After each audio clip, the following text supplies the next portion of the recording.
TVS metro plus. এই দেখেন, এটা হলো এয়ার ক্লিনার বক্স।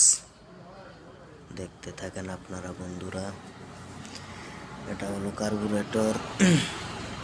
এটা হলো কার্বুরেটরের চোখ। যে সময় আপনাদের সকালবেলায় অনেক সময় গাড়ি স্টার্টে গ্যাঞ্জাম করে, সেই সময় এই চোখটা টান দিলে আপনার গাড়ি স্টার্ট হবে। এই দেখেন, এই তারটা এখান দিয়ে যায়, এইখান দিয়ে এইখানে আসছে। এটা টান দিলেই আপনার চোখ হয়। চোখের কেবল নষ্ট হয়ে গেছে, কিন্তু আমরা এটা নতুন লাগাবো। এই দেখেন, তার বাহির হয়ে গেছে।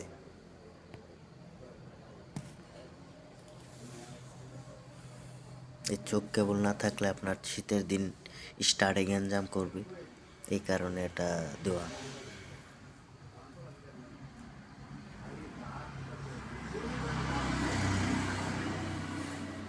এটা হলো আউট কয়েল, অনেকে বলে ইঞ্জেকশন কয়েল। এই দেখেন, এটার লাইন এটা দিয়ে করা হয়েছে, কিন্তু আসলে এটা ঠিক না। এটা নতুন তার দিয়ে তারপর লাগিয়ে দিতে হবে, তাহলে আপনার কারেন্টের সাপ্লাইটা ভালো পাবে। এই দেখেন।